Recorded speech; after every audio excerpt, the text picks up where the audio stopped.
शिवाय. ओम नमः शिवाय. ओम नमः शिवाय. ओम नमः शिवाय.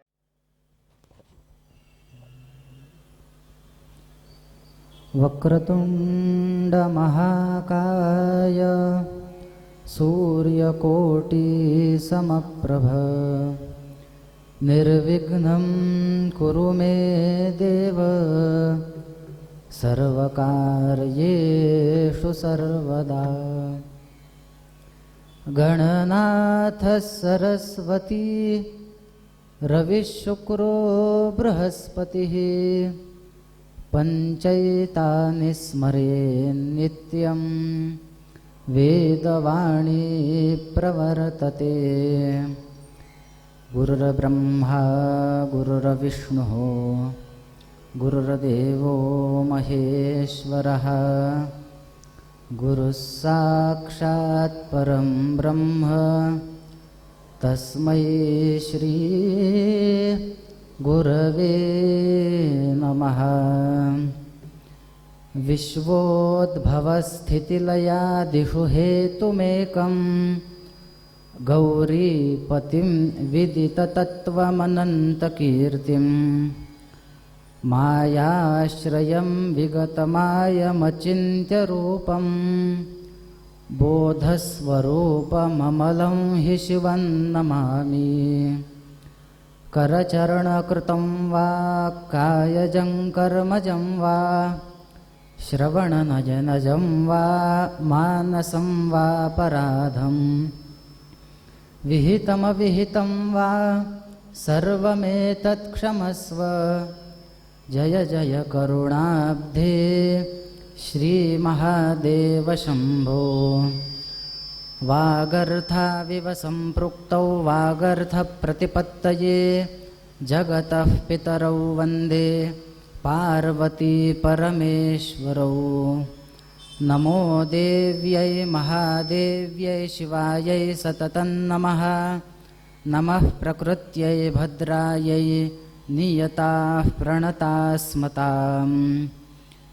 वन्दे देवम् उमापतिं सुरगुरुं वन्दे जगत्कारणं वन्दे पन्नगभूषणं मृगधरं वन्दे पशूनां पतिं.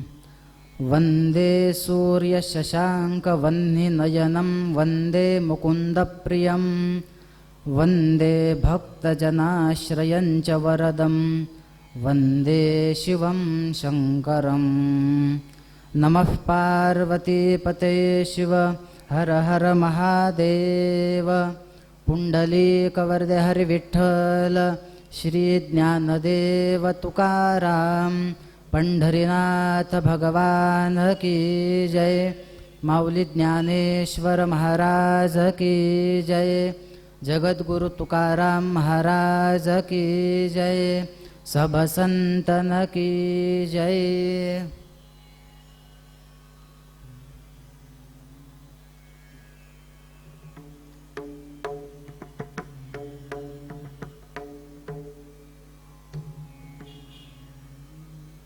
आपण सर्वजण पहिल्यांदा दररोज लिंगाष्टक म्हणणार आहोत आणि मग कथेची सुरुवात करणार आहोत. ज्यांच्याकडे असेल PDF किंवा तर ते पाहून म्हणू पण शकतात.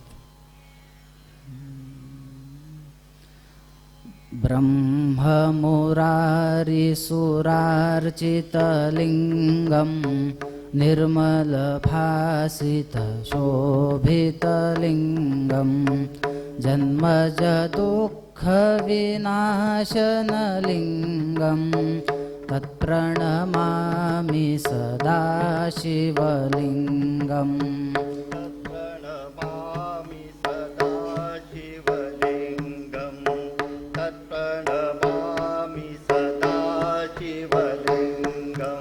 देवमुनिप्रवरार्चितलिङ्गं कामदहनकरुणाकरलिङ्गं रावणदर्पविनाशनलिङ्गं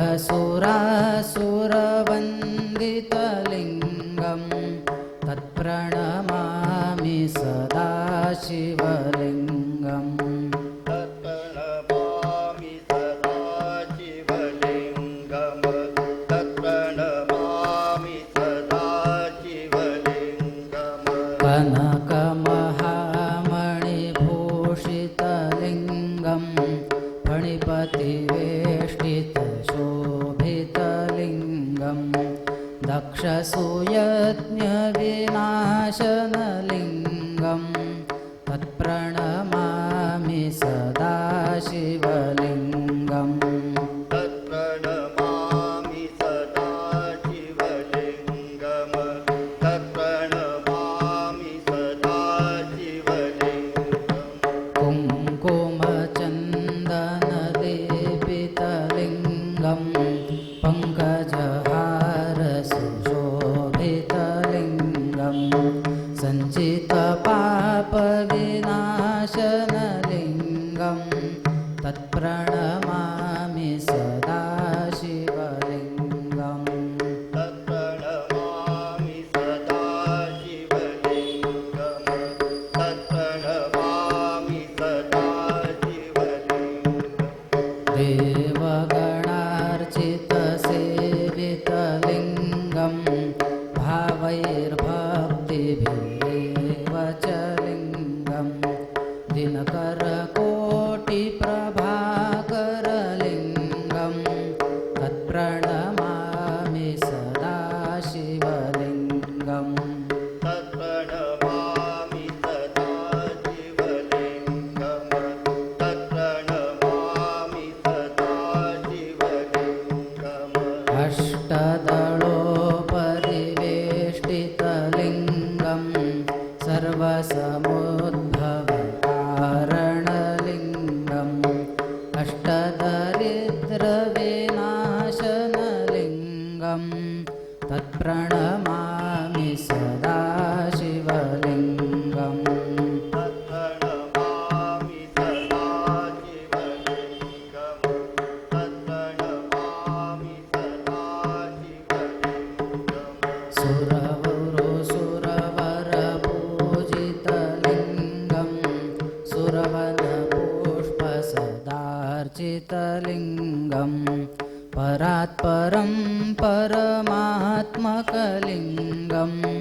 तत्प्रणमामि सदा शिवलिङ्गम् तत्प्रणमामि सदा शिवलिङ्गम् तत्प्रणमामि सदा शिवलिङ्गम् ब्रह्ममुरारिसुरार्चितलिङ्गं निर्मलभासितशोभितलिङ्गं जन्मजदुःखविनाशकलिङ्गं तत्प्रणमामि सदा शिवलिङ्गम् तत्प्रणमामि सदा शिवलिङ्गम् तत्प्रणमामि सदा शिवलिङ्गम् नमः पार्वतीपतये शिव हर हर महादेव विश्वोद्भवस्थितिलयादिषु हेतुमेकं गौरीपतिं विदिततत्त्वमनन्तकीर्तिं मायाश्रयं विगतमायमचिन्त्यरूपं बोधस्वरूपममलं हि शिवं नमामि।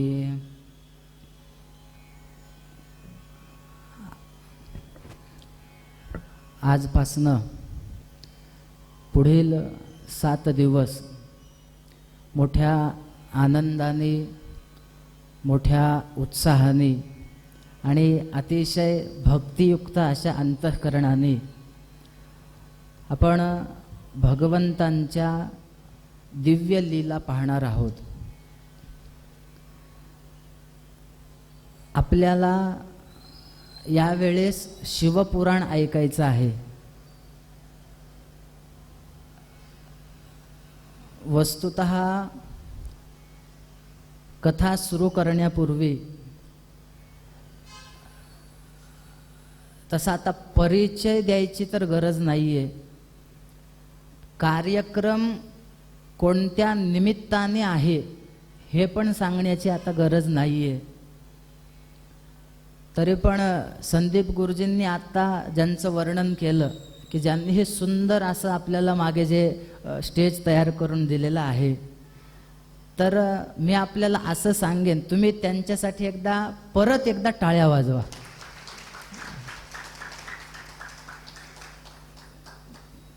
कारण आपल्याला बघितल्या किती प्रसन्न वाटतंय की नाही. मला तर असं वाटतंय की मी सुद्धा त्या स्टेजकडे तोंड करूनच कथा करावी. पण ते जमणार नाहीये तसं. मी जर तिकडं तोंड केलं तर तुम्ही कुठं बघाल मग. आणि अगदी भगवान शिवशंकरांचं स्वरूप कसं आहे हे सगळं स्वरूप वर्णन जे ग्रंथ करतात ते सगळं स्वरूप आपल्याला हे मागचं स्टेज करतंय. जे काही त्यांनी मागे हे केलेलं आहे, भगवान शिवशंकरांचं जे स्वरूप आहे, गळ्यामध्ये साप असेल, काय जे जे आपल्याकडे वर्णन आहे, मस्तकावर चंद्र आहे, 3 नेत्र आहेत, आपल्याला पुढे ते सगळं चरित्र पाहायचंच आहे. कथेसाठी मोठ्या उत्साहामध्ये आपण सर्वजण या ठिकाणी एकत्र आलेलो आहोत. तसं तर बरेच जण कथेसाठी माझ्यासाठी नवीन पण आहेत, बरेच जण जुने पण आहेत. त्यामध्ये खास आमचे इंदोरवरनं जे आमचे कोथरूडला भेट झालेली होती पुण्यामध्ये, त्यांचा मला आज मेसेजच आला होता, महाराज मी कथेला येणार आहे. ते आले सपत्नीक सगळे सपरिवार आलेले आहेत. पुण्याला ज्यांच्या घरी भागवत झालं होतं ते जोशी काकू पण आलेले आहेत. वस्तुतः अधिक मासामध्ये भगवान श्रीकृष्णांच्या पुरुषोत्तमांच्या कथा सांगण्याचं जे भाग्य मिळालं आणि श्रावण महिन्यामध्ये भगवान शिवशंकरांच्या कथा सांगण्याचं जे आपल्याला पुण्य मिळालं किंवा जी संधी मिळाली, ती संधी म्हणजे आमच्या सबनीस गुरुजींमुळे मिळालेली आहे.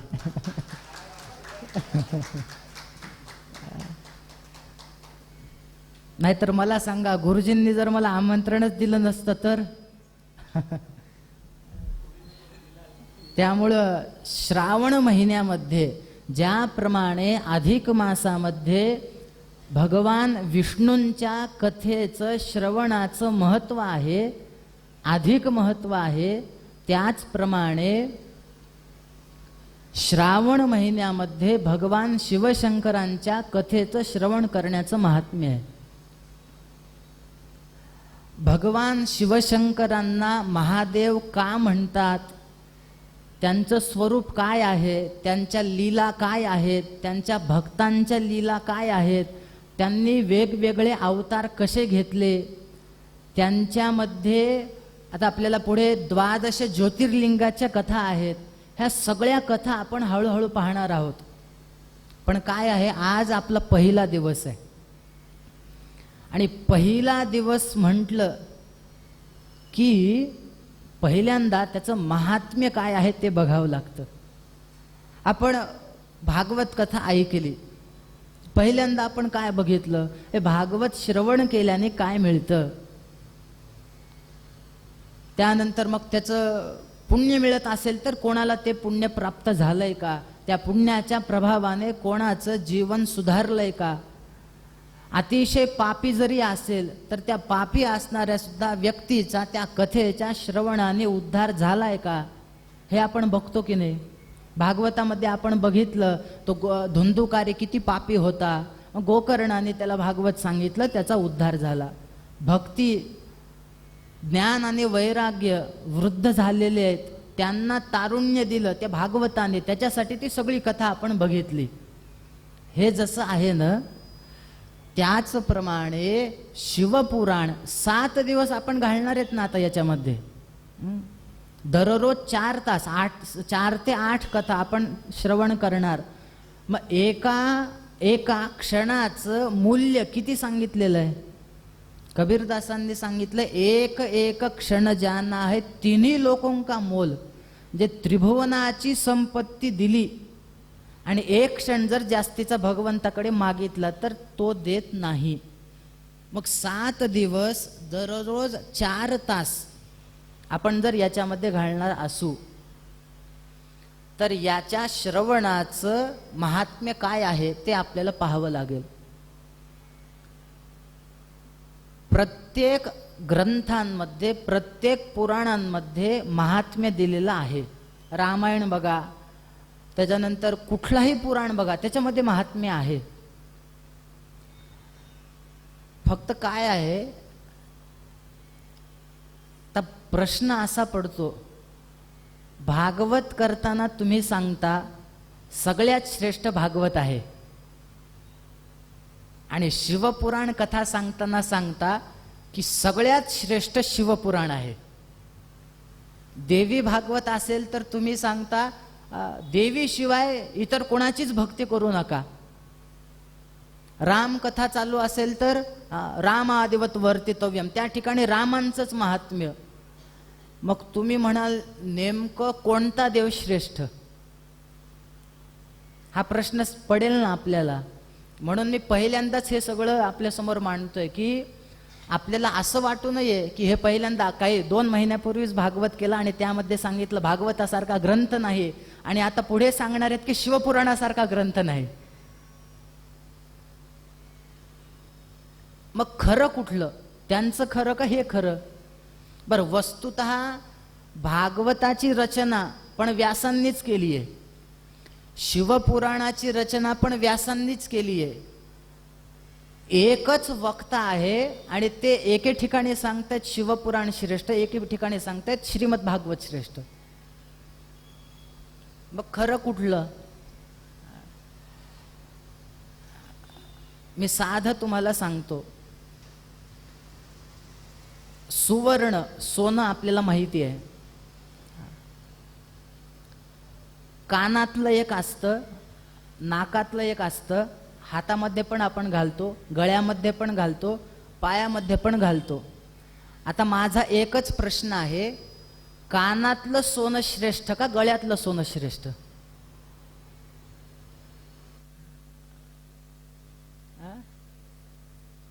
सोनं सोनं आहे ना, सुवर्ण हे सगळीकडे सारखं आहे ना. बदल काय झालाय, फक्त आकार बदललाय. गळ्यातला आकार थोडा लांब असेल, कानातला थोडा छोटा असेल, हातामध्ये अंगठी अगदीच छोटी असेल. सुवर्ण हे जे तत्व आहे ना, हा जो धातू आहे ते एकच आहे. ह्या पुराणांचं कसं आहे माहिती आहे का, शास्त्रकारांनी सांगितलंय ब्रह्म विष्णू महेश यांच्यामध्ये भेदच नाहीये. हरिहरा भेद नाही नका करू वाद. पुढे एक विषय येणार आहे, हरी आणि हर यांच्यामध्ये जर भेद केला तर त्याची काय गती आहे. भागवतात ग्रंथांमध्ये वर्णन आहे, क्वचित रुद्रो क्वचित ब्रह्मा क्वचित विष्णू प्रशस्यते नान्येन तेषाम आधिक्यम नूनत्वं वा कथंचन तत्कल्पांत वृत्तांत मधिकृत्य महर्षिभिः प्रभावः कथ्यते तेषाम परस्पर समुद्भवात. स्पष्ट वर्णन आहे, नान्येन तेषाम आधिक्यम नूनत्वं वा कथंचन. जे विष्णू श्रेष्ठ किंवा महादेव श्रेष्ठ, हे श्रेष्ठ किंवा ते, मग त्या त्या काळानुसार त्याला त्याची गरज असते. कसं आहे, एखाद्यांनी सांगितलं की मी या देवतांना मानतो, मी हेच ग्रंथ मानणार, मग त्याच्यामध्ये सुद्धा ते त्यांनी तिथं सांगितलेलं असतं, तेच तत्व असतं, फक्त कथा थोडी वेगळ्या रूपाने येते. म्हणून जे ज्याला जितकं सुलभ होईल ते त्याला संतांनी किंवा महर्षी व्यासांनी सांगण्याचा प्रयत्न केलेला आहे. अमुक अमुक पुराणच श्रेष्ठ असं नाही, त्या त्या ठिकाणी ते सर्वच श्रेष्ठ आहे.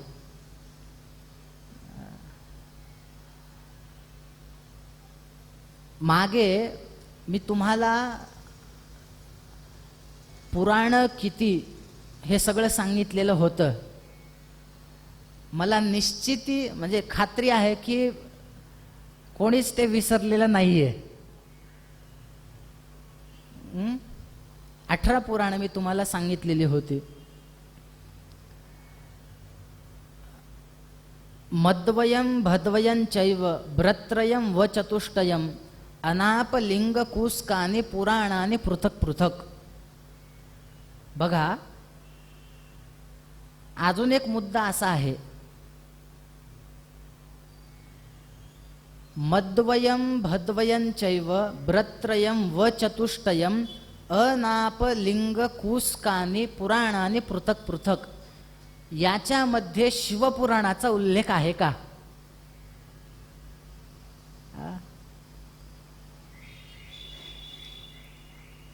असा पण एक वाद आहे बरं की शिवपुराण हे महापुराणात त्याची गणना केली जाते का उपपुराणात. त्यामध्ये खूप मोठा वाद आहे. कारण आपण जर तो श्लोक बघितला आणि ते जर सगळे श्लोकांचे आपल्याला, मी सगळे पुराणांचे नावं परत सांगणार नाहीये, तुम्हाला माहिती आहेत आता. त्याच्यामध्ये शिवपुराण नाव आलं होतं का? नाही. बरेच ठिकाणी असं वर्णन आहे की हे शिवपुराण म्हणजेच वायुपुराण, हे व चतुष्टयम मध्ये जे वायुपुराण आलेलं आहे ना, तर ते वायुपुराण म्हणजे शिवपुराणामध्ये एक वायवीय संहिता आलेली आहे. पण त्याच्यातलाच तो एक भाग असं काही ठिकाणी वर्णन आहे. काही ठिकाणी असं वर्णन आहे भागवतामध्ये, विष्णू पुराणामध्ये, त्यानंतर नारद पुराणामध्ये स्पष्ट उल्लेख आलेला आहे की शिवपुराण हे त्या 18 पुराणांच्या यादीमध्ये 4थ्या स्थानाला आहे. पण जे जे लक्षण आहेत पुराण कशाला म्हणायचे ते संपूर्ण लक्षण आपल्याला शिवपुराणामध्ये पाहायला मिळतात. म्हणून हे शिवपुराण सुद्धा महापुराण म्हणायला हरकत नाही. मी तुम्हाला आधी सांगितलं होतं बघा की ज्याप्रमाणे वेद आहेत, ज्याप्रमाणे शास्त्र आहेत, त्याचप्रमाणे आपल्याला त्याच पद्धतीचं वर्णन करणारे पुराण आहेत. तुम्ही बघा, आपल्याकडे आद्य ग्रंथ, प्रमाण ग्रंथ वेद मानतात. मग जर वेद असतील, व्यासांनी वेदांचे विभाग पण केले, एवढं असताना पुन्हा पुराणांची रचना का केली असा प्रामुख्याने प्रश्न विचारला जातो.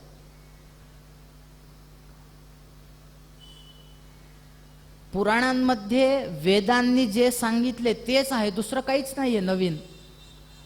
मग परत 18 पुराण ही रचण्याची काही गरज होती का?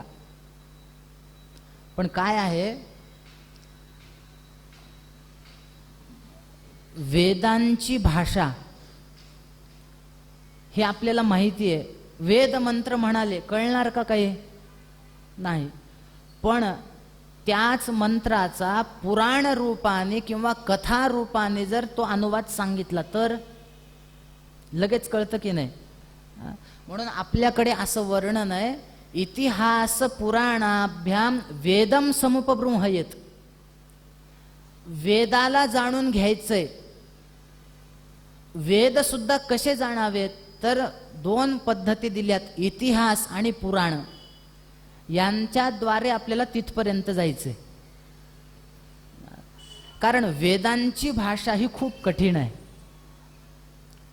तुम्हाला एक मी व्यवहारातलं उदाहरण सांगतो, तुम्हाला लगेच लक्षात येईल. असं समजा, हे पूर्वीच्या काळामध्ये, आता आपल्याला तुम्ही भोजराजाचं नाव ऐकलेलं असेल, कालिदासांचं नाव ऐकलेलं असेल. कालिदास किती मोठे कवी होऊन गेले. त्या भोजराजाच्या दरबारामध्ये एकदा काय घडलं म्हणे, एक पंडित होते, गरीब होते, पण त्याला काही मिळायचं नाही, काही नाही. एके दिवशी त्यांनी विचार केला, आपण राजाकडे जायचं आणि काहीतरी त्याला मागायचं. आता गेला, पण गेल्यानंतर त्या राजाच्या सभेमध्ये उच्च आसनावर असे लोक बसलेले होते की ते लोक ह्याच्यापेक्षा कमी ज्ञान असलेले. त्यामुळे पंडितांनी विचार केला, मला काहीतरी मागायचंय राजाला, पण मी आता असं मागणार नाही. का? यांना ज्ञान नसताना हे जर एवढे हे असतील, आता मी काय करणार आहे, माझी विद्वत्ता राजाला दाखवतो. बरं, वेगळा विषय काढून सांगता येत नाही. आता मला सांगा, शिवपुराण चालू आहे आणि मी जर तुम्हाला असं सांगितलं, नाही नाही मला शिवपुराणापेक्षा माझं वेदांत शास्त्र पक्क आहे, माझी विद्वत्ता मी कशी दाखवावी, थांबा मी आता वेदांत सुरू करतो, जमेल का? जे चालू आहे तुम्हाला तेच सांगावं लागेल. बरं, आता त्या पंडितांनी विचार केला, मला असं तर मागता येणार नाही, म्हणजे दुसरा काही विषय काढता येणार नाही. मग मी काय करतो, मला जे मागायचंय ना तेच मी आता थोडं वेगळ्या पद्धतीनं मागतो, की ह्या राजाला कळू नये, राजाने मला पुन्हा अर्थ विचारावा आणि माझी विद्वत्ता प्रकट व्हावी. बघा, लक्ष देऊन ऐका. त्या पंडितांनी काय काय केलं, त्यांनी एक श्लोक म्हटला, महाराज मी तुम्हाला माझी एक व्यथा सांगतो म्हणे, मला एक त्रास आहे म्हणे. काय त्रास आहे? त्यांनी काय सांगितलं, येते सह्याद्री कन्या पतिसुत ललना यौवना माझे जेव्हा राम स्त्री नाम काना त्यजुनी उरतते पीडिते फार आम्हा हस्ती हस्तींद्र वृंदांतक मुख रिपुजे ज्यासी पूर्वार्ध नाही या लागी क्ष्मा सुतेशा अरि अनुज सखे स्वल्प ही येत नाही. झाली, त्यांनी व्यथा सांगितली. महाराज मी गरीब आहे, माझ्याकडे काहीच नाही, हे ह्याने त्या श्लोकामध्ये सांगून टाकलं. आता मला सांगा, तुम्हाला ह्याच्यातलं काय कळालं बरं? कशा पद्धतीनं त्यांनी सांगितलं मी गरीब आहे? कळालं काय? येते सह्याद्री कन्या पतिसुत ललना यौवना माझी जेव्हा, काय कळालं? पण त्याचा जर बारकाईनं विचार केला, बघा बरं, येते सह्याद्री कन्या, सह्याद्री, सह्याद्री कन्या, सह्याद्रीची कन्या कोण आहे? गोदावरी. तिचा उगम कुठून आहे? येते सह्याद्री कन्या म्हणजे गोदावरी. पती, त्याच्या पुढे शब्द काय? येते सह्याद्री कन्या पती. आता गोदावरीचा पती म्हणजे समुद्र. प्रत्येक नद्यांचा पती समुद्र आहे. जे गोदावरीचा पती समुद्र. पुढे काय सांगितलं? पती सुत. समुद्राचा सुत म्हणजे मुलगा. समुद्राचा मुलगा कोण आहे? चंद्र. बघा बरं, लक्ष देऊन आहे का? आणि मला सांगा कुठं एखादं चुकलं तर. हे श्लोक खरंच अवघड आहे सोडवायला. बघा, येते सह्याद्री कन्या पती सुत, इथपर्यंत आलोत. इथपर्यंत अर्थ काय निघाला? चंद्र. सह्याद्रीचा, सह्याद्रीची कन्या जी आहे, तिचा जो पती आहे, तिचा जो मुलगा आहे, इथपर्यंत आलं. पुढे शब्द आहे पतिसुत ललना. ललना म्हणजे पत्नी. आता चंद्राची पत्नी कोण आहे? नाही, रात्र. बघा बरं, चंद्राची मुलगी आहे रात्र, पत्नी. आता एक पूर्ण ओळ झाली. याचा अर्थ काय झाला माहितीये? रात्र जेव्हा येते. बघा बरं, हा येते जो पहिला शब्द आहे तो शेवटी टाकायचा, त्या अन्वय लावायचा आहे आपल्याला. त्यांनी काय काय सांगितलं? सह्याद्री कन्या पतिसुत ललना जेव्हा येते, म्हणजेच रात्र जेव्हा येते. बघा बरं. बरं ठीक आहे, पुढे काय झालं? रात्र आली. कधी? यौवना, म्हणजे यौवन म्हणजे मध्यरात्र जेव्हा होते. काय झालं? त्याने पुढे सांगितलं, राम स्त्री नाम काना त्यजुनी उरतते पीडिते फार आम्हा. आता बघा, राम, प्रभू रामचंद्र. रामस्त्री म्हणजे कोण? रामांची पत्नी सीता. बरोबर. काना त्यजुनी उरतते, त्या सीताचा काना काढून टाका म्हणले. सीता काना गेला, काय उरलं? शीत. शीत म्हणजे थंडी. पीडिते फार आम्हा म्हणे आम्हाला थंडी वाजते. बघा काय झालं, जेव्हा मध्यरात्र होते तेव्हा आम्हाला थंडी वाजते. इथपर्यंत आलं. बरं ठीक आहे, त्यांनी पुढची व्यथा कशी सांगितली बघा आता. हस्तींद्र वृंदान तकमुख रिपुजे ज्यासी पूर्वार्ध नाही. बघा काय सांगितलं त्यांनी. हस्ती म्हणजे हत्ती. हस्तींद्र म्हणजे हत्तींचा राजा. हस्तींद्र वृंद म्हणजे त्या सगळ्या हत्तींचा कळप, त्या हस्तींद्राचा कळप. वृंद हस्तींद्र वृंद. त्याच्या पुढे शब्द आहे अंतक. अंतक म्हणजे त्या कळपाचा नाश करणारा, हत्तींचा नाश करणारा. त्याच्यातून त्यांनी अर्थ सांगितला सिंह. बघा बरं.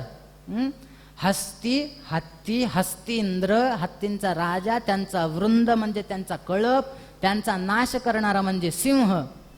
कुठपर्यंत आलं? हस्तींद्र वृंदांतक. पुढे सांगितलं मुख.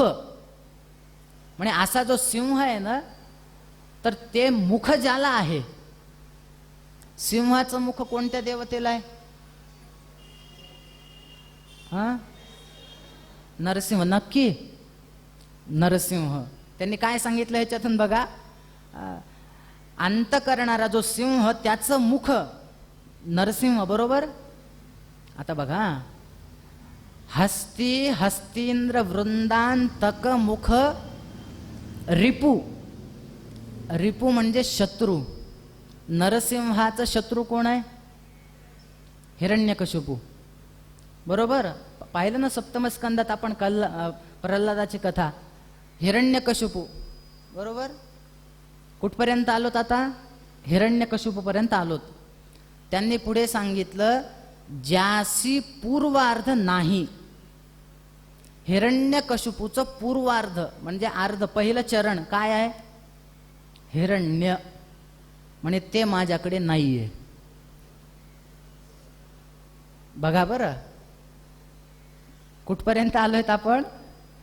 त्यांनी 3 ओळी सांगितल्यात आतापर्यंत.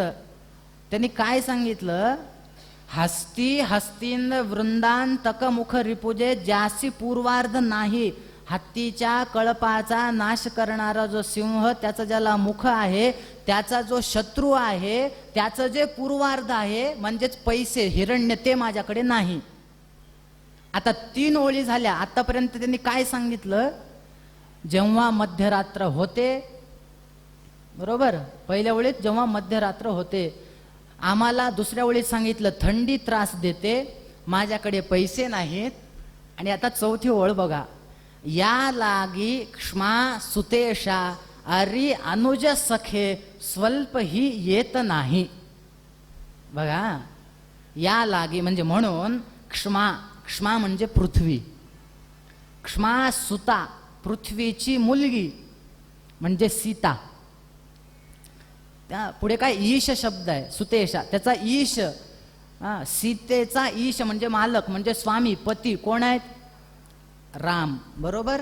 या लागी क्ष्मा सुतेशा अरी.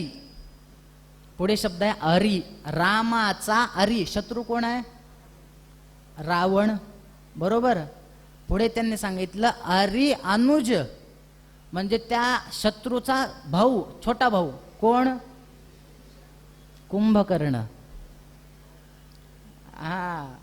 बघा बरं, अनुज शब्द टाकलेला आहे म्हणजे कुंभकर्ण. या लागी क्ष्मा सुतेशा अरी. रामाचा शत्रू रावण, त्याचा छोटा भाऊ कुंभकर्ण. इथपर्यंत आलोत. अरी अनुज. त्याच्या पुढे सांगितलं सखी. सखा म्हणजे मैत्रीण. म्हणे कुंभकर्णाची मैत्रीण कोण आहे? झोप. बरोबर बरोबर. कुंभकर्णाची मैत्रीण या लागे क्ष्मासुतेषा अरी अनुज सखे, म्हणजेच झोप स्वल्पही येत नाही, मला थोडी सुद्धा येत नाही. काय वर्णन होतं त्याला? सांगायचं काय? जेव्हा मध्यरात्र होते तेव्हा मला थंडी वाजते, पांघरून घ्यायला सुद्धा माझ्याकडे पैसे नाहीत, म्हणून मला झोप येत नाही. सांगायचं एवढंच, पण विद्वत्ता प्रकट करायची ना. मग त्यांनी भोजराजाला असं सांगितलं. आता हे मी तुम्हाला का सांगितलं? हे जे असं काव्य असतात ना, हे तुम्ही वेदांच्या ठिकाणी धरा. वेद मंत्र हे जे आहेत ना, सोप्या भाषेत सांगत नाहीत, त्यांची भाषा भयानक अवघड आहे. आपण विवाहाच्या वेळेस ह्यवस्तम आवेयष्टम पुत्रम आयुर्व्यश्नुतम क्रीळंतो पुत्र नप्तृभिर मोदमानो स्वे गृहे असा मंत्र म्हणतो. त्या मंत्राचा अर्थ एवढाच आहे, काहीच नाही. विवाह झाल्यानंतर पत्नीने मुलाबाळांसहित व्यवस्थित घरी राहावं, एवढाच अर्थ आहे. पण वेदांची भाषा, असे माझ्याकडे खूप श्लोक आहेत, पण ते सगळे सांगितले तर मग आपल्याला वेळ पुरणार नाही. खूप अशा पूर्वीच्या ह्यांना फार कवी होते मोठे मोठे. एक प्रसिद्ध आहे बघा, कृष्णमुखा नच वानरी, माहिती आहे का तुम्हाला? पंचप्रिया नच पांचाली, द्विजिह्वा नच सर्पिणी, तस्याहम कुलबालिका. माहित नाही? हे पण त्या भोजराजाच्याच काळातली कथा आहे. धारानगरीमध्ये एक माणूस गेला, त्याने विचारलं, म्हणे भोजराजा कुठं राहतो? तू कोण आहेस? तुझं नाव काय? एक मुलगी होती तिथं, त्या पाणी भरत होती, तिला विचारलं तुझं नाव काय? मग तिनं काय सांगावं? कृष्णमुखा नच वानरी. बघा बरं, तिनं काय सांगितलं माहितीये? कृष्णमुखा म्हणजे जिचं तोंड काळं आहे, पण जी वानरी म्हणजे वानर नाहीये. द्विजिह्वा म्हणजे 2 जिव्हा आहेत, पण नच सर्पिणी, साप नाहीये. पंचप्रिया 5 जणांना मी आवडते म्हणे, पण नच पांचाली, द्रौपदी पण नाहीये म्हणे मी.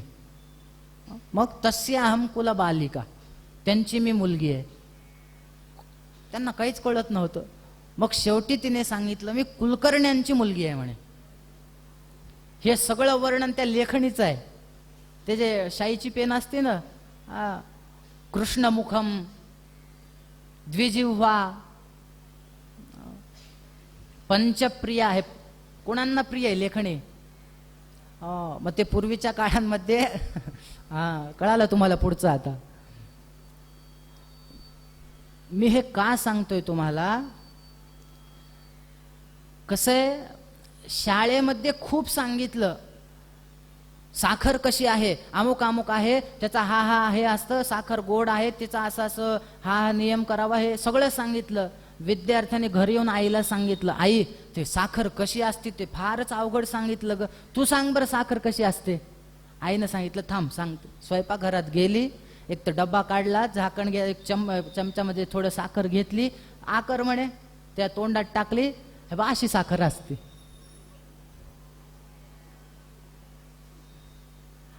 आता हे सगळे साखरेचे नियम सांगणं म्हणजे वेद वगैरे आहेत, वेदांत आहे, तत्व वगैरे वेदांत सांगत बसतं.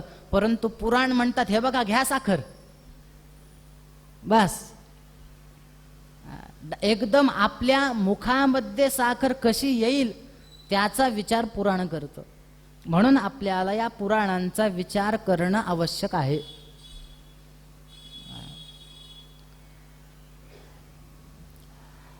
ज्याप्रमाणे भागवतामध्ये 12 स्कंध,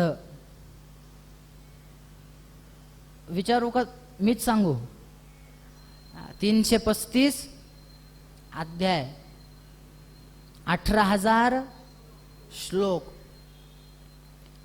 हे सगळं जसं आहे ना, त्याचप्रमाणे आता शिवपुराणाचं पण आहे. आता मग शिवपुराणामध्ये स्कंद आहेत का त्या रामायणासारखे सर्ग आहेत?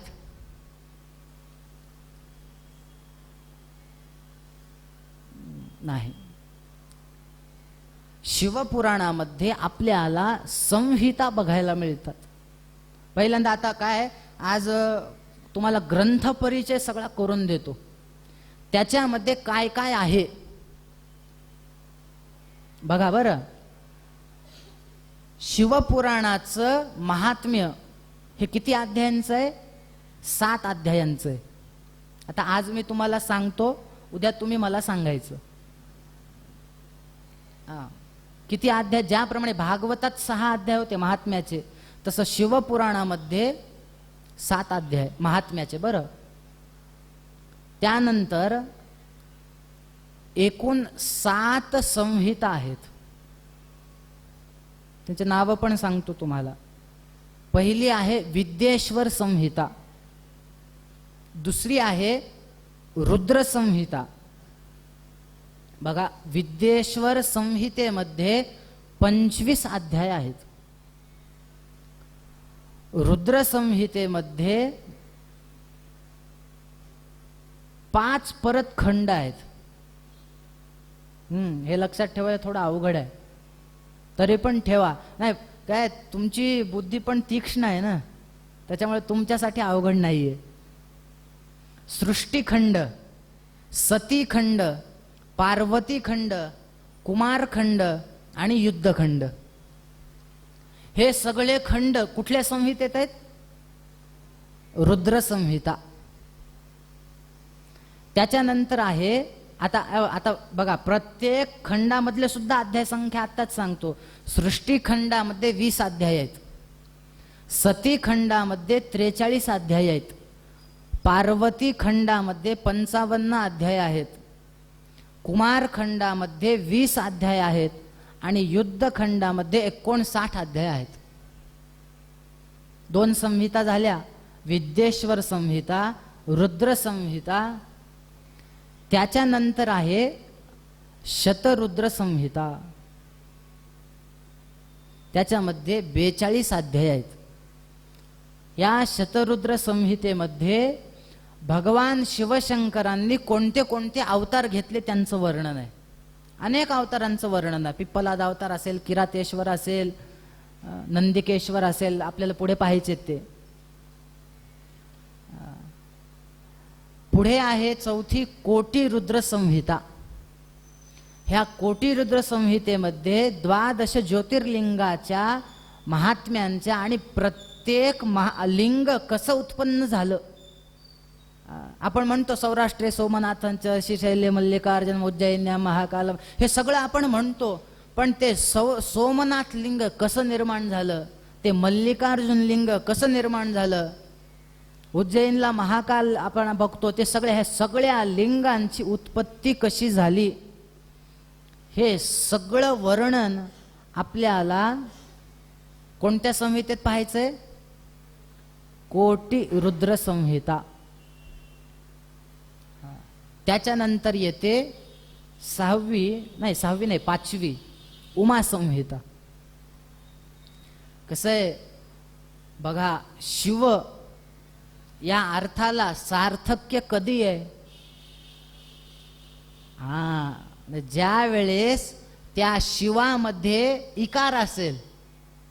शिव आपण कसं लिहितो? श लिहितो, त्याला एक पहिली वेलांटी देतो आणि पुढे व लिहितो. शिव मधली जर पहिली वेलांटी काढून टाकली तर काय होतं? शव. शव म्हणजे काय? म्हणे शिव शब्दातील तुझे वेलांटी आहे ना, जो इकार आहे ना, तर ती म्हणजे पार्वती माता आहे, ती म्हणजे भगवती आहे.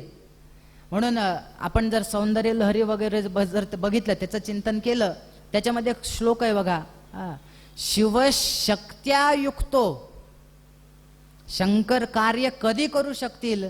ज्या वेळेस शिव हे शक्तीने युक्त असतील. मग शिवपुराणामध्ये फक्त शंकरांच्या कथा नाही आहेत, त्या शंकरांसोबत भगवतीच्या पण कथा आहेत. म्हणून आपल्याला उमासंहिता नावाचा एक भाग बघायला मिळतो. वर सुद्धा बघा, रुद्रसंहितेमध्ये पार्वती खंड आहे, सती खंड आहे. हे सगळ्या कुणाच्या कथा आहेत? भगवतीच्या कथा आहेत. म्हणून 5वी आहे उमासंहिता. त्यानंतर 6वी संहिता, तिचं नाव आहे कैलास संहिता. आणि 7वी संहिता आहे वायवीय संहिता. ती सुद्धा 2 खंडामध्ये आहे, पूर्व खंड आणि उत्तर खंड. बघा, उमा संहितेमध्ये 51 अध्याय आहेत, कैलास संहितेमध्ये 23 अध्याय आहेत, वायवीय संहितेच्या पूर्वार्धामध्ये 35 अध्याय आहेत आणि वायवीय संहितेच्या उत्तर खंडामध्ये 43 अध्याय आहेत. अशा प्रकारे एकूण या शिवपुराणामध्ये 459 अध्याय आहेत. म्हणजे हे भागवतापेक्षा पुढे गेलं की नाही? भागवतात किती होते? 335 होते, ह्याच्यामध्ये 459 आहेत. बरं, भागवतामध्ये 18,000 श्लोक, शिवपुराणामध्ये 24,000 श्लोक आहेत. एवढा मोठा असणारा हा ग्रंथ आपल्याला या 7 दिवसामध्ये बघायचा आहे. म्हणजे थोडक्यामध्ये हा सुद्धा ग्रंथ, म्हणजे मी मागे तुम्हाला म्हणालो होतो, कमी बॉलमध्ये जास्त रन काढायचे.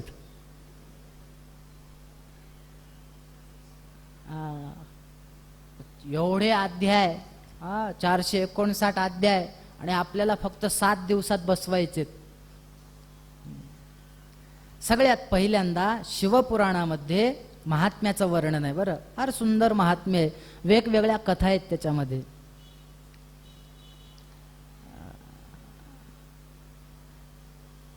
प्रत्येक पुराण आणि कथा ह्या संवादातून आलेल्या आहेत. या ठिकाणी सुद्धा शौनक आणि सूत महर्षी यांच्या संवादातूनच हे शिवपुराणाचं महात्म्य आपल्याला बघायचे. संवादातून आले. शौनक कोण होते? ते मोठे कुलपती होते, वृद्ध होते, अतिशय विद्वान होते, आपण चिंतन केलं होतं. सूत महर्षी सुद्धा व्यासांचे अतिशय जवळचे आणि आवडते भक्त होते, आवडते शिष्य होते. व्यासांनी वेदांचे विभाग केले, वेगवेगळ्या विद्यार्थ्यांना त्यांनी ते शिकवून टाकले. सुमंतो, जैमिनी, वैशंपायन, पैल या सगळ्यांना शिकवलं. आणि हे सगळे पुराण हे सूतांना शिकवले. भागवतामध्ये जसं 6 प्रश्न विचारलेले आहेत पहिल्यांदा सूतांना, शिवपुराणामध्ये 7 प्रश्न विचारलेत. फार सुंदर प्रश्न आहेत बरं. आणि या प्रश्नांच्या उत्तरातून पुढे आपल्याला शिवपुराण ऐकायला मिळणार आहे. बघा बरं, काय प्रश्न विचारलेत. पहिला प्रश्न त्यांनी विचारला, हे सूत महाप्राज्ञ सर्व सिद्धांतविद प्रभो आख्याहि मे कथासारम पुराणानाम विशेषतः. पहिल्यांदा सूतांचं त्यांनी हे केलं, स्तुती केली. कसं आहे, वक्ता आहे, तुम्ही आम्हाला एवढं सांगणार आहेत. मग त्यांनी काय केलं, तुम्ही कसे आहात? तुम्ही महाप्राज्ञ. नाही म्हणे, तुम्ही खूप, तुमची बुद्धी म्हणजे कशी आहे, प्रज्ञायुक्त, फार तुमची तेजस्वी, मेधावी असे तुम्ही आहात. एवढंच कशाला, सर्व सिद्धांतविद, सगळे शास्त्र तुम्ही जाणता. मग आता काय करा, कथासारम आख्याही, सगळ्या कथेंचं सार आम्हाला सांगा. बघा बरं, सदाचारश्च सद्भक्ती विवेको वर्धते कथम स्वविकार निरासश्च सज्जनैः क्रियते कथम. हा एक प्रश्न आहे. काय विचारलं, सदाचार कसा वाढेल. सदाचार याचा अर्थ काय? सदाचार शब्दातूनच त्याचा अर्थ आपल्याला सापडतो. सत आचार, सताम आचारः इति सदाचारः. जो संतांचा आचार आहे, आचार म्हणजे वागणं. इकडे हिंदीमध्ये आचारला काय काय आहे? हा, लोणचं. मग ते संत जे लोणचं खातात ते आम्हाला सांगा, असा अर्थ घ्यायचा का? हा, हो, आम्हाला संत सदाचार सांगा. सदाचार म्हणजे काय? सताम आचार. हा आचार का मतलब? हा, मग आम्हाला तुम्ही संत जे लोणचं खातात ते सांगा. नाही, सताम आचार. हा चर नावाचा धातू आहे आचार मध्ये. चर म्हणजे आचरण. संतांचं आचरण कसं असतं ते सांगा. त्याच्यानंतर सद्भक्ती. भक्ती कशी वाढेल आणि ती पण कशी? सद्भक्ती. कारण भक्ती ही बऱ्याच जणांची संसारावर पण असते, बऱ्याच जणांची भक्ती ही विषयांवर पण असते. त्याने आम्हाला तशी भक्ती नको, सद्भक्ती. संतांनी ज्या भक्तीचा स्वीकार केलाय ती भक्ती. जे आपल्याला रामदास स्वामींनी सांगितलंय, मला सांगा बरं, कुठल्या कुठल्या मार्गाने जायला सांगितलंय?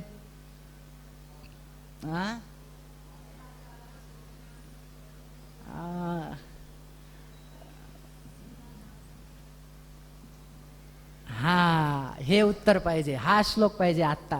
काय? मना सज्जना भक्तिपंथेची जावे.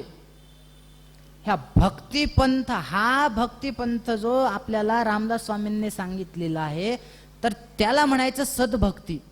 आणि ती भक्ती कशी वाढेल ते आम्हाला सांगा. त्याच्यानंतर विवेक. विवेकाची वृद्धी कशी होईल ते आम्हाला सांगा. विवेक याचा अर्थ काय? पृथक्करण.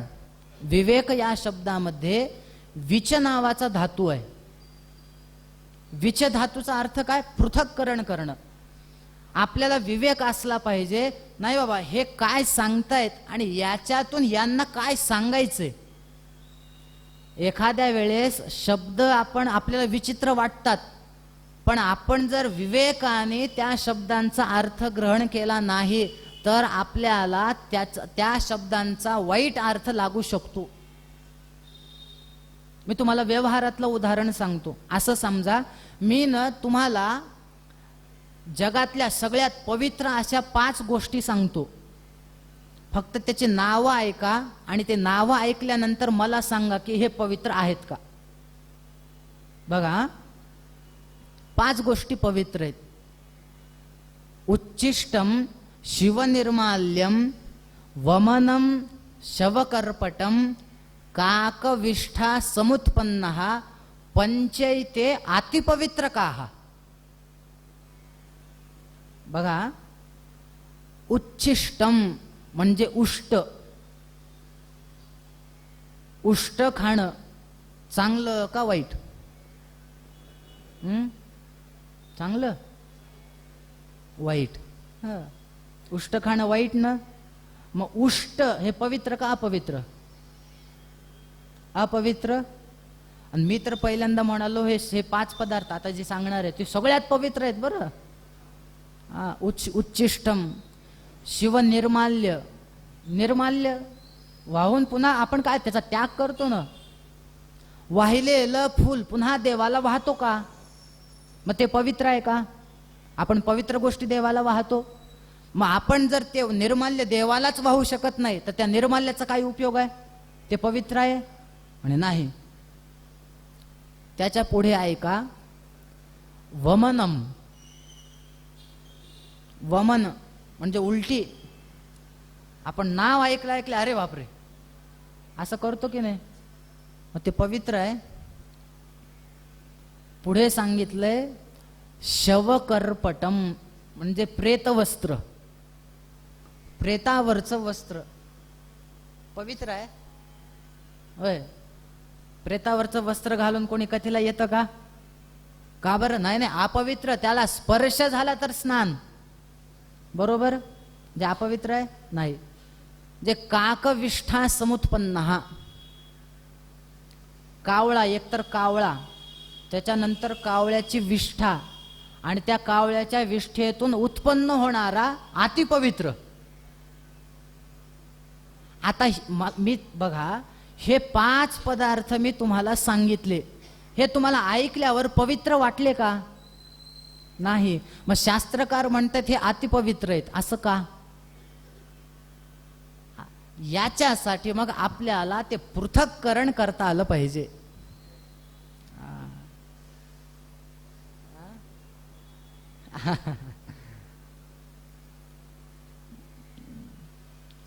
बघा, आमचे सबनीस गुरुजी म्हणतायत आम्हाला विवेक म्हणजे हे पाहिजे. बघा बरं, उच्छिष्टम. आता बघा, आता पृथक्करण कसं करायचं? उष्ट पवित्र कसं? आता बघा, आपण कधी मध बघितलाय? मधाची निर्मिती कशी आहे? त्याची प्रक्रिया सांगा बरं. आधी ते मधमाशी त्या फुलांमधला रस घेतात, बरोबर, तोंडांमध्ये घेतात, आणि नंतर त्या जाळ तयार, बरोबर आहे, तयार करतात ते. आता तोंडातून जे बाहेर पडेल ते उष्ट का कसं?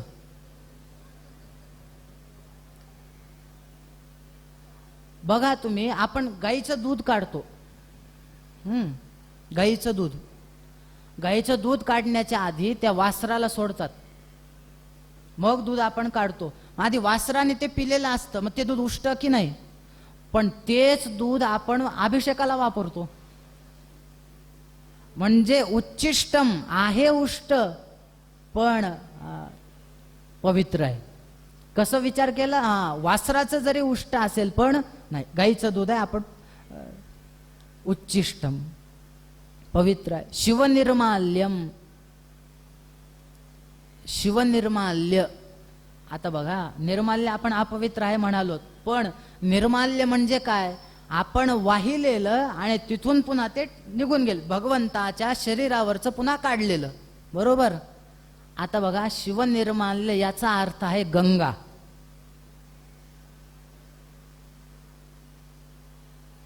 गंगा हे काय आहे? भगवंताच्या मस्तकावरून वाहिलेली आहे, झालं, निघाली तिथून पुढे. आता जे शिवनिर्माल्य, पण ती गंगा कशी आहे? अहो, फक्त गंगा गंगेति यो ब्रूयात योजनानाम शतैरपि मुच्यते सर्व पापेभ्यो आणि विष्णु लोकंस गच्छति. स्नान करताना काय म्हणायला सांगितलेलं आहे? नमामि गंगे तव पाद पंकजम सुरासुरैर्वंदित दिव्य रूपम भुक्तिंच मुक्तिंच ददासि नित्यम भावानुसारेण सदा नराणाम. भुक्ती मुक्ती देणारी जी गंगा, ती पवित्र आहे की नाही? अहो, संतांनी तर असं वर्णन केलंय, फक्त वाचे म्हणता गंगा गंगा सकळ दोष जाती भंगा. फक्त मुखाने गंगा म्हटलं तर. मग आता निर्माल्य पवित्र की अपवित्र? बदलले ना उत्तर. पहिल्यांदा काय होतं? उष्ट अपवित्र. आता काय आहे? उष्ट पवित्र. निर्माल्य पहिल्यांदा अपवित्र, आता वमन. पहिल्यांदा अपवित्र वाटलं. ती मधमाशी जेव्हा ते मध त्या ह्याच्यामध्ये टाकते, गोळा मध आपण जे गोळा करते एकत्र, सगळा वमनच आहे ना एक प्रकारचं. पण तोच मध पंचामृतामध्ये वापरला जातो, त्याच्याशिवाय पंचामृत पूर्ण नाहीत, बरोबर आहे. म्हणजे वमन आता पवित्र की अपवित्र? पवित्र. मध पवित्र आहे. पुढे बघा, शवकर्पटम, प्रेतावरचं वस्त्र अपवित्र आहे. पण आता बघा, रेशमी वस्त्र जेव्हा निर्माण होतं, ते कसं निर्माण होतं माहिती आहे? माहिती आहे तुम्हाला? तो किडा असतो ते ह्याच्यापासून रेशमी, आणि तो करत करत त्याच्यातच मरून जातो, त्याच्यातच त्याचा नाश होतो. मग ते नाश, तो गेलेल्याच माणसाला प्रेत म्हणतात ना. बरोबर. मग ते वस्त्र आहे ना त्याच्यावर आता, त्याच्यापासूनच ते वस्त्र झालेलं आहे. शव करपट आहे की नाही, ते प्रेत वस्त्र आहे की नाही, पण तोच पीतांबर आपण पांडुरंगाला धारण करतो. आता शव करपट पवित्र की अपवित्र? पवित्र. काकविष्ठा समुत्पन्न, हा कावळा, काकविष्ठा समुत्पन्न म्हणजे पिंपळ, अश्वत्थ. बघा बरं, काक विष्ठा समुत्पन्न, म्हणजे पिंपळाचं झाड जर उगवायचं असेल तर त्याचं आधी कावळ्याने ते खाल्लं पाहिजे, त्याच्या विष्ठेतून ते झाड निर्माण होतं. मग आता पिंपळ पवित्र का अपवित्र? अहो, भगवंतांनी गीतेच्या 10व्या अध्यायामध्ये विभूती वर्णन सांगत असताना वृक्षांमध्ये मी कोण आहे? अश्वत्थ सर्व वृक्षाणाम, सर्व वृक्षांमध्ये मी अश्वत्थ आहे. मग आता बघा, पहिल्यांदा हे सगळे वाटले अपवित्र, पण त्याचं व्यवस्थितपणे किती प्रश्न झाले. सदाचार, संत कसे वागतात ते सांगा, सद्भक्ती, संतांची भक्ती सांगा, किंवा सद्भक्ती कशी वृद्धी होईल, विवेक कसा वाढेल, त्याच्यानंतर स्वविकार निरासश्च.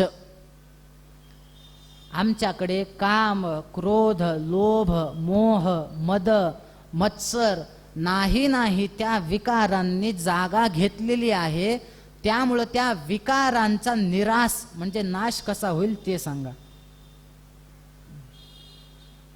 सज्जनैः क्रियते कथम. आम्ही तर संतांकडे बघितलं, आम्हाला असं दिसतं की त्यांचं तर कशातच अडकलेले नसतात ते. मग ते कसं करतात नेमकं, कसे वागतात, करतात काय नेमकं, की त्यांना एवढी त्यांची बुद्धी तीक्ष्ण असते, आम्हाला सांगा. त्याच्यानंतर जीवाश्चासुरतां प्राप्ताः, म्हणजे कलियुग आलेला आहे. कलियुगामध्ये सगळे लोक हे असुरतेला प्राप्त झालेत.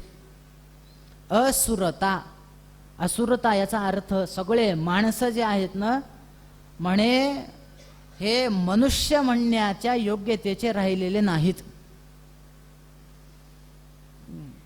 आता आपण बातम्या बघतो, बरोबर, आपल्याला असं वाटतं की एखादा माणूस असा वागू शकतो का?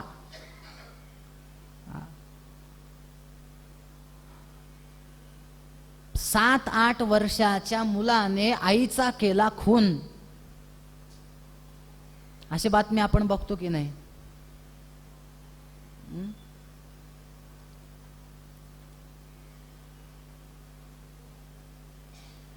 म्हणजे आता ह्या सगळ्या बातम्या, म्हणजे मी तर सांगण्याची गरजच नाहीये तुम्हाला एवढ्या.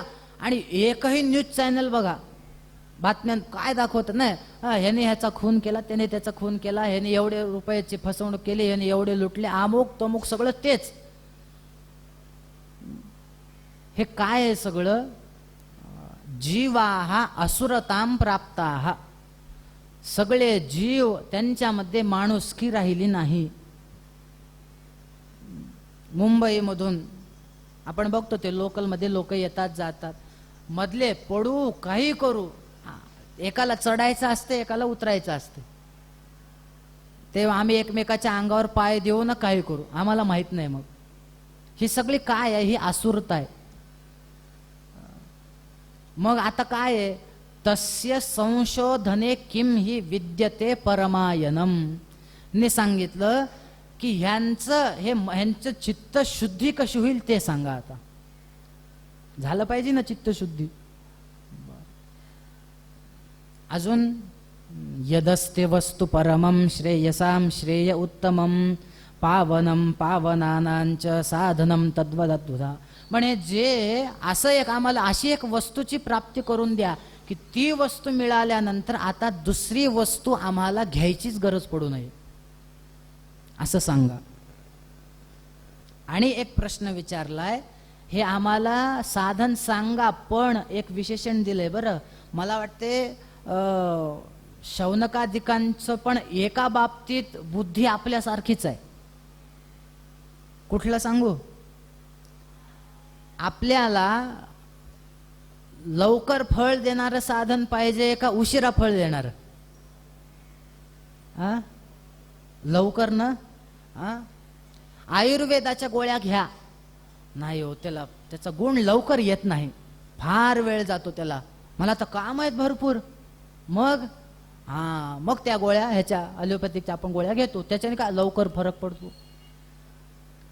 म्हणजे प्रत्येक माणसाची धाव आम्हाला लवकर कशी प्राप्ती होईल, वेगाने पैसा कसा कमवता येईल, असं आपण बघतो ना. या बाबतीमध्ये शौनक आपल्यासारखेच आहेत, पण त्यांना वेगाने प्राप्त करायचंय, पण चांगलं. बघा बरं, आपल्याला वेगाने प्राप्त करायचंय, पण प्रपंच यांना वेगाने प्राप्त करायचा आहे परमार्थ. म्हणून त्यांनी काय सांगितलं, येन तत् साधने नाशु. आशु, आशु म्हणजे लवकर. आशु शब्दाचा अर्थ काय, तात्काळ. म्हणून भगवान शिवशंकरांचं एक नाव आहे बघा, आशुतोष. आशुतोष म्हणजे काय, आशुतुष्यती इथे आशुतोष, जे लगेच प्रसन्न होतात. आपण म्हणत नाहीत का सगळ्यात लवकर प्रसन्न होणारा देव, म्हणून हे भोळ्या शंकरा म्हणतात, हो की नाही. मग कृपा करा आणि हे सगळं आम्हाला सांगा.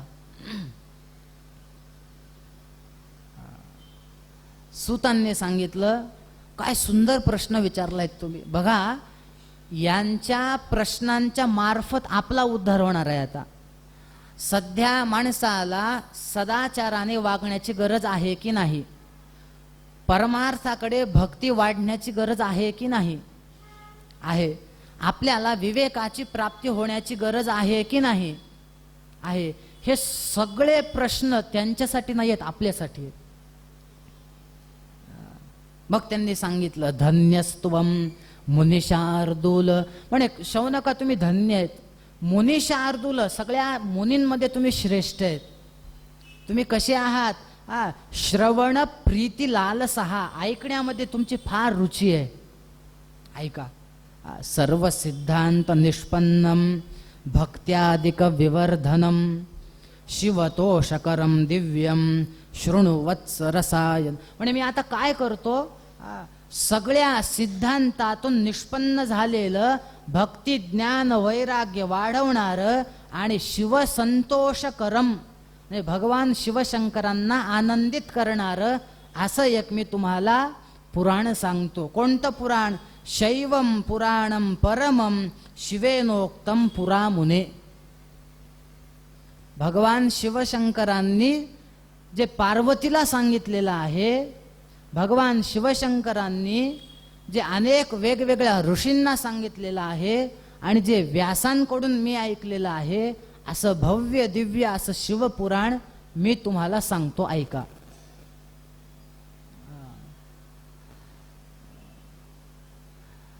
तुमचं परम कल्याण कशात आहे ते मी तुम्हाला सांगतो. फार सुंदर 2 शब्द इथे टाकलेत बरं.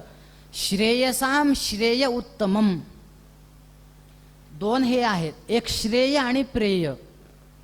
श्रेय म्हणजे जे आपल्याला आवडतं, असं का, श्रेय म्हणजे जे आपल्याला योग्य आहे ते, आणि प्रेय म्हणजे जे आपल्याला आवडतं ते. इंद्रियांना जे सुखकारक वाटतं पण जे हानिकारक आहे, बघा बरं, थोडा एक बारकाईने विचार करा, जे सुखकारक आहे पण हानिकारक आहे त्याला म्हणायचं प्रेय, आणि जे सुखकारक नाहीये पण जर त्याच्याने आपला उद्धार होणार असेल तर समजा ते आहे श्रेय. थोडक्यामध्ये सांगतो, शुगर झालेल्या व्यक्तींना साखर प्रेय आहे, श्रेय नाही. साधं उदाहरण आहे. त्यांना साखर प्रेय आहे आणि मी तर असं ऐकलंय, मला अजून काही शुगर नाहीये, म्हणजे अनुभवाचे बोल नाहीयेत माझे, पण मी ऐकलंय बरं. म्हणे ज्यांना शुगर झाली ना त्यांना गोड थोडं जास्तच खावं वाटतंय. खरं आहे का होय? तुम्हालाही नाही? बर, खरं आहे.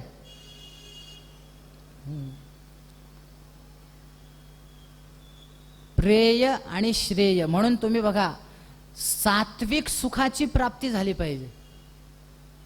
गीतेच्या 18व्या अध्यायामध्ये सुखाचे 3 प्रकार सांगितलेत बघा. सात्विक सुख, राजस सुख आणि तामस सुख. मग सात्विक सुखाची व्याख्या हीच आहे. मी जे तुम्हाला सांगितलं, पहिल्यांदा आपल्याला वाटतं थोडं अवघड आहे बाबा, हे होत नाही ते नाही, पण पहिल्यांदा वाटतं 3 तास 4 तास एकाच जागी बसून कथा अवघड आहे. पण 7 दिवस झाल्यानंतर काहीतरी आपल्याला किंवा आपल्या मनामध्ये थोडा तरी भाव निर्माण होतो, हा भक्ती केली पाहिजे. म्हणजे ह्याचं फळ कधी मिळालं? 7 दिवसांनंतर. पहिल्यांदा वाटतं कशाला बसावं इतका वेळ, पण एखाद्या वेळेस समजा कथा वाढली तर 4 तासाची कथा 4.5 तासावर गेली तर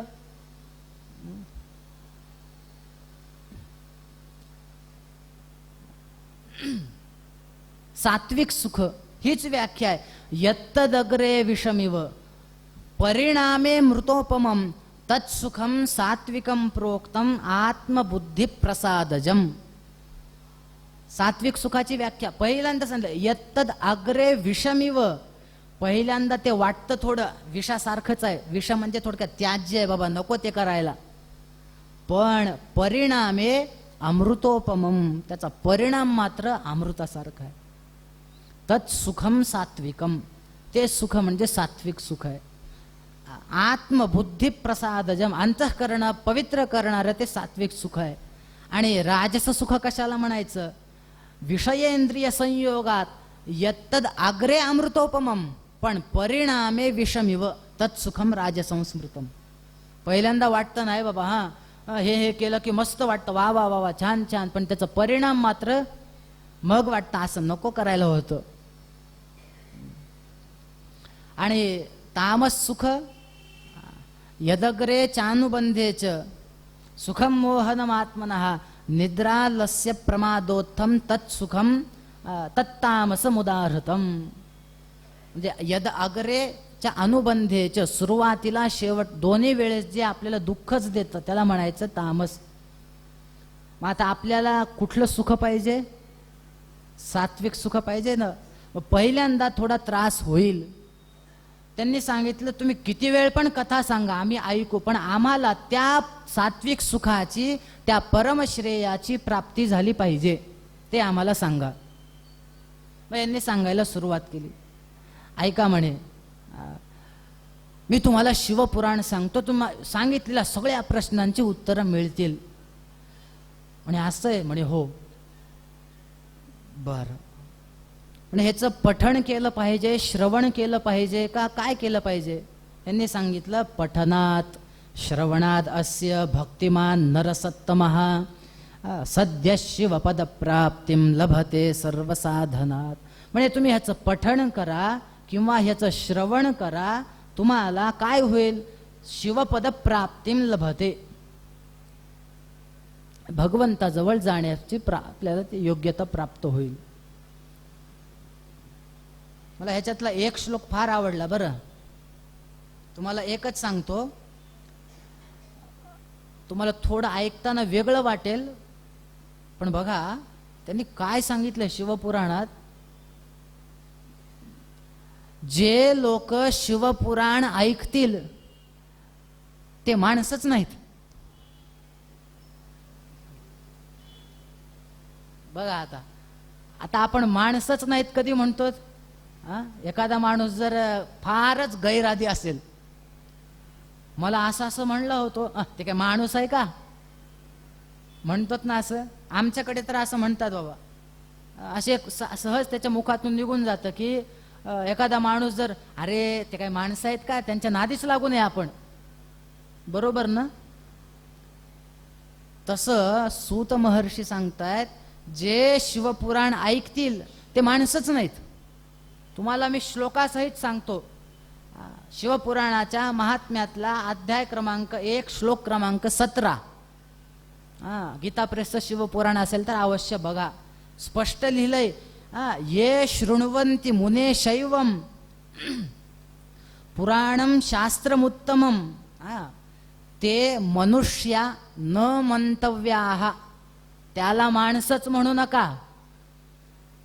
मग तुम्ही म्हणाल आता एकतर इथं एवढ्या लांबून यायचं ना आम्ही ऐकायचं, आणि पुन्हा तुम्ही आम्हाला म्हणणं तुम्ही माणसंच नाहीत. शौनकांना आश्चर्य वाटलं, माणसं नाहीत असं काय म्हणताय ऋषी? आम्ही माणसं वाटत नाहीत, इथं यज्ञ करतोय म्हणे नैमिषारण्यात, मोठं सत्र चालू आहे, आमचा चांगला वेळ जावा म्हणून आम्ही तुम्हाला बोलवलं, कथा सांगा म्हणालोत, आणि कथा सांगायला बोलून पुन्हा तुम्ही आम्हालाच म्हणतोय म्हणे माणसंच नाहीत तुम्ही. माणसं नाहीत तर सांगता कशाला? मग सुतांनी उत्तर दिलं, थांबा थोडं पुढचं ऐका. 3 चरण सांगितले, 4थं चरण सांगायचं राहिलं म्हणलं श्लोकाचं. म्हणे असं आहे, मग ते पटकन आधी सांगा. मग त्यांनी सांगितलं, ते मनुष्या न मंतव्या रुद्रा एव न संशय. म्हणे जे शिवपुराण ऐकतील ते साक्षात भगवंत त्याला शेवटी स्वतःचं स्वरूप देऊन टाकतात. म्हणे ते माणसं नाहीत मग कोण? म्हणे ते साक्षात शंकरच आहेत. हे या शिवपुराणाची ताकद आहे. म्हणे मग हे किती वेळ ऐकायचं? फार सुंदर वर्णन आहे बरं. पहिल्यांदा सांगितलं सदा श्रोतुम, म्हणे नेहमी ऐकत बसा. काय? नेहमी तुम्ही ऐका. त्याच्यानंतर सांगितलं यदि अशक्तः, जर नेहमी ऐकण्यामध्ये आशक्त राहाल, म्हणजे शक्य नसेल तर काय करा? नियमात्मा प्रतिदिनम शृणुयाद्वा मुहूर्तकम. म्हणे काही मुहूर्त वाचा, ऐका, तुम्ही त्याचं पठण करा. म्हणे ते प्रतिदिनम पण आम्हाला थोडं थोडं होत नाही. मला सांगा, दररोज उगा 1 तास तरी आपल्याला पुराण उचलून हे करणं, वाचणं वगैरे शक्य आहे का? नाही वाचत आपण. मग त्यांनी एक काम करा म्हणे, प्रतिदिनम असं होत नसेल तर मुहूर्तम, 1 मुहूर्त म्हणले नाही जमत. तदर्थम वा, अर्धा मुहूर्त म्हणले नाही जमत. त्यांनी पुढे सांगितलं क्षणंच वा, 1 क्षण सुद्धा ज्याच्या कानावर भगवान शिवशंकरांची कथा पडेल, त्यांनी सांगितलं न तेषाम दुर्गतीर भवेत, त्याची कधीच दुर्गती होणार नाही, कधीच. एवढं महात्म्य या शिवपुराणाचं आहे. अजून एक सांगतो बरं. मला आत्ता कळालंय की ते समोरचं घड्याळ बंद पडलंय, म्हणून मी अजून महात्म्यातच होतो. 6:15 वाजून गेलेत, पण मग आत्ता ते जाता जाता ते असं करून गेले. मग लक्षात आलं अजून 5:15च कस काय. बघा, असं वर्णन आहे, अमृत पिल्याने जो अमृत प्राशन करेल फक्त त्याचाच उद्धार आहे, तोच अमर होतो. एको जरामरस्याद वै पिबन देवामृतम पुमान. जो अमृत पिईल तोच अमर होतो. परंतु म्हणे जो शिवपुराण ऐकेल, जो शिवपुराण रूपी कथा रूपी अमृत पिईल, त्याचं काय वर्णन आहे? शंभो कथामृतम कुर्यात कुलमेवा जरामरम. म्हणे जो शिवपुराण ऐकेल ना, तो एकटाच नाही, म्हणे त्याच्या कुळातलेच सगळे अमर होऊन जातात. बघा काय वर्णन असेल. पण कसं आहे माहितीये का, हे असं वर्णन जर ऐकलं ना, मग आपल्याला वाटतं असं कुठं असतं का हो. ह्याच्यामध्ये असं वर्णन आहे बघा, राजसूयेन यत पुण्यम. बघा बरं, राजसूय यज्ञ केल्याने जे पुण्य मिळतं, एवढंच कशाला, अग्निष्टोम शतेनच, जे 100 अग्निष्टोम यज्ञ केल्याने जे पुण्य मिळतं, तत्पुण्यम लभते शंभोः कथा श्रवण मात्रतः. ते पुण्य फक्त भगवान शिवशंकराची कथा ऐकली की मिळून जातं म्हणे.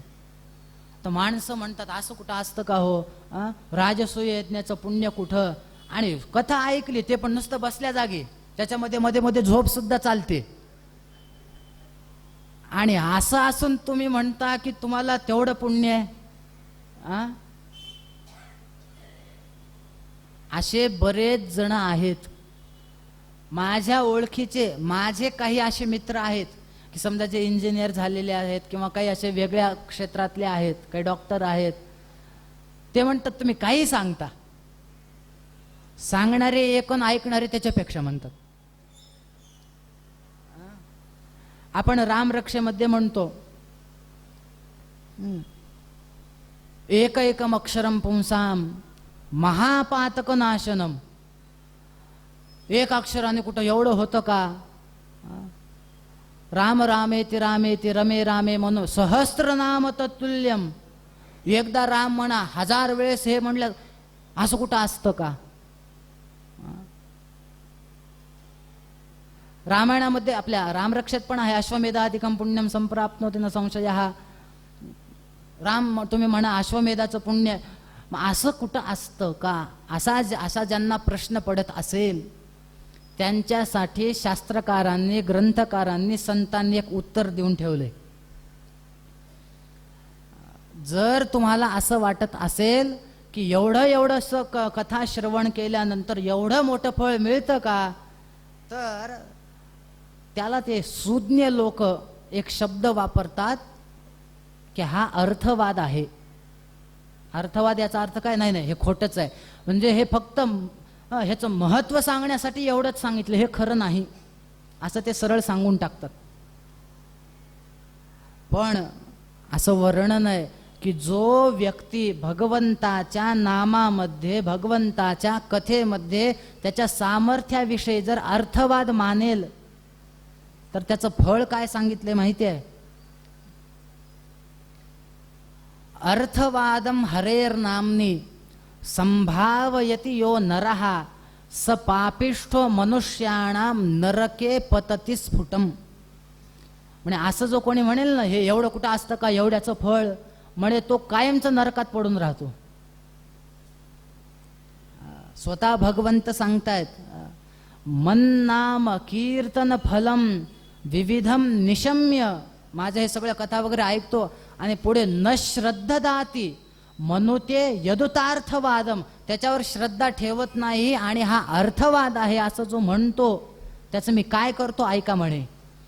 यो मानुषः, असं जो कोणी म्हणेल दुःखचये क्षिपामी संसार घोर विविधात निपीडितांगम, म्हणे त्याला त्या जन्मामध्ये तर मी त्याला कायम दुःख देतोच आणि त्याचा नाश झाल्यानंतर, त्याचा मृत्यू झाल्यानंतर त्याला पुन्हा मी नरकात टाकून देतो. हे मी का सांगतोय? हे जे वर्णन केलं ह्याच्यापेक्षा म्हणजे हे जर केलं तर तो साक्षात रुद्र होईल, हे जर केलं तर अश्वमेधाचं पुण्य मिळेल, हे जरी म्हणजे सांगितलेलं असेल आणि हे आपल्याला फळ वाटत असेल न्यून, एवढं कार्य केल्याने एवढं कुठं होतं का, पण नाही, त्याच्यावर आपला विश्वास पाहिजे. हा अर्थवादाचा विषय फार मोठा आहे बरं. अर्थवाद मीमांसा शास्त्रामध्ये त्याचा सुद्धा फार विचार आहे, असं वर्णन आहे. आता ते सगळा विषय मी सांगणार नाही, पण अर्थवादामध्ये